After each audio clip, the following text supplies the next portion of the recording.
Tidak ada yang mengira pelaku pembunuh Michael adalah ayah dan anak. Tetangga pelaku tak percaya keduanya adalah pembunuh sadis.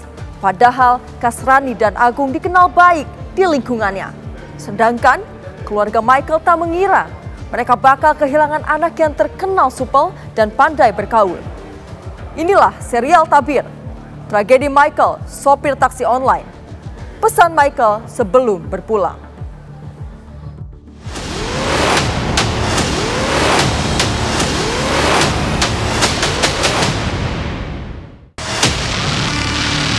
Kan salah satu warga melaporkan ke bahwasannya di situ ada goni yang udah berbau nggak enak.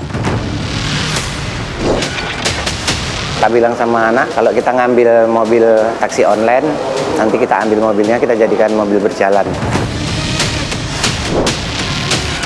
Jadi saya udah ngerasa nggak ada uang, jadi bapak ngajak kayak gitu, cuman ya nggak ada jalan lain.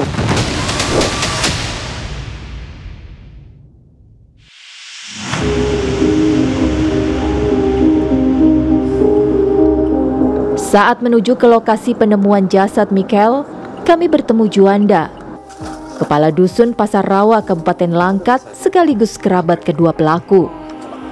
Dahulu, dirinya tinggal satu dusun dengan Kasrani dan keluarganya. Kenal sih, karena dulu dia pernah berdomisili di desa kami, kan gitu kan, tepatnya di Dusun 9, Kelantan Dalam.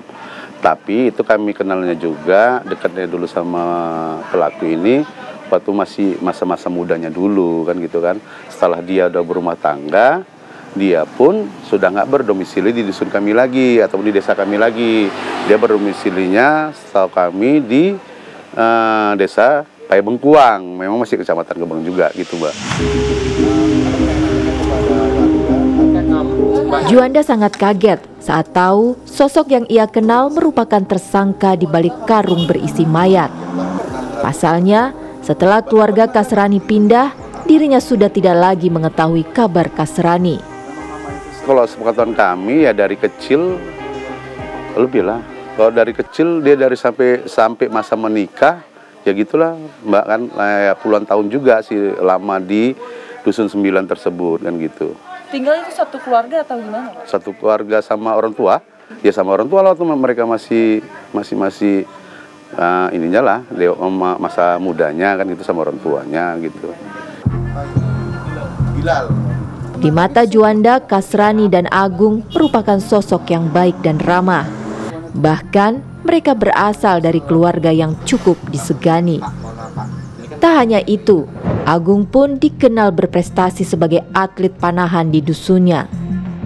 Sebagian masyarakat pasti akan menyatakan bahwasanya orang tuanya itu adalah termasuk orang tua yang dituakan di masyarakat tersebut gitu, Mbak. Arti katanya disegani lah, karena beliau itu seperti ibundanya sebagai pelaksana fardu kifayah. Namanya kami di dusun, di perkampungan, orang-orang seperti itu agak dihormati, Mbak, kan gitu kan, karena nggak gampang kami bisa mendapatkan orang-orang seperti itu gitu, Mbak. Penelusuran kami pun berakhir di Kelurahan Tanjung Gusta, Kecamatan Medan Helvetia. Kami bertemu Royko Sihombing, kakak ipar yang cukup dekat dengan Michael. Ia menceritakan bagaimana sosok Michael di mata keluarga dan lingkungan pertemanannya. Ya seperti kebanyakan remaja pada lainnya sih, dia sore-sore nongkrong, malam-malam baru pulang, begitulah. Memang sering berkumpul bersama teman-temannya sih dia kesehariannya, nongkrong-nongkrong gitu. Minggu 6 April 2025, Michael pergi meninggalkan rumah seperti biasa tanpa pamit. Ia memang kerap keluar rumah untuk sekedar nongkrong atau menerima orderan taksi online.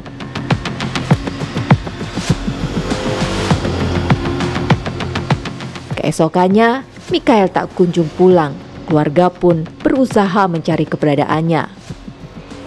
Awal mulanya dia kan pergi dari rumah ini, cuman nggak ada izin memang. Seperti biasa lah dia pergi, dianggap mertua saya itu biasalah. Karena aktivitasnya dia kadang sore-sore pergi, malam baru pulang. Pergilah dia, malam-malam itu kira-kira hari Minggu, Nah, setelah pergi dia nongkrong kayak biasa.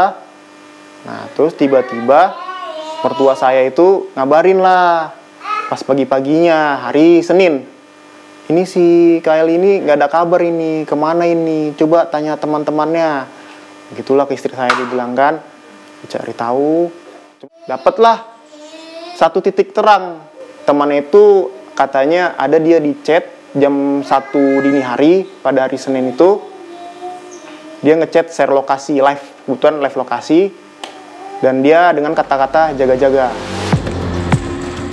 Berselang 2 hari setelah laporan orang hilang, kepolisian mengungkap hasil pencarian yang mengejutkan.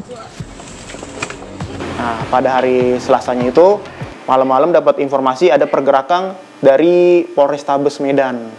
Nah, jadi kayaknya langsung diambil alih lah mungkin kasus ini dari Polrestabes Medan. Nah, langsung turun. Pada hari Rabunya dapat informasi pelaku ada di Tanah Karo, sekiranya jam 1-an siang.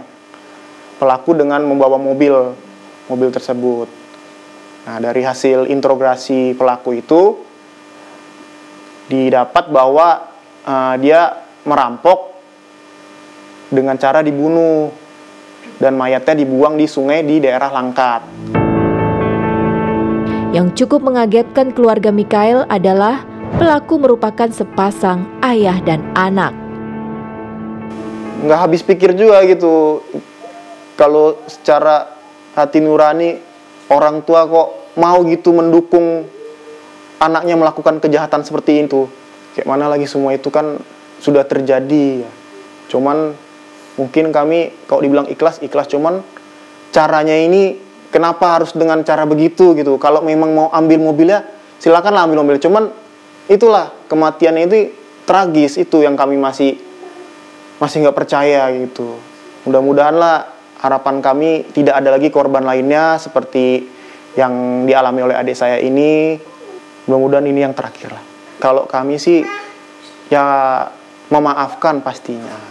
Tapi kan proses hukum harus tetap berjalan. Nasi sudah menjadi bubur. Siapa sangka pesanan taksi online yang ia terima malam itu harus dibayar dengan nyawa. Selamat jalan Mikael. Semoga tenang di alam baka.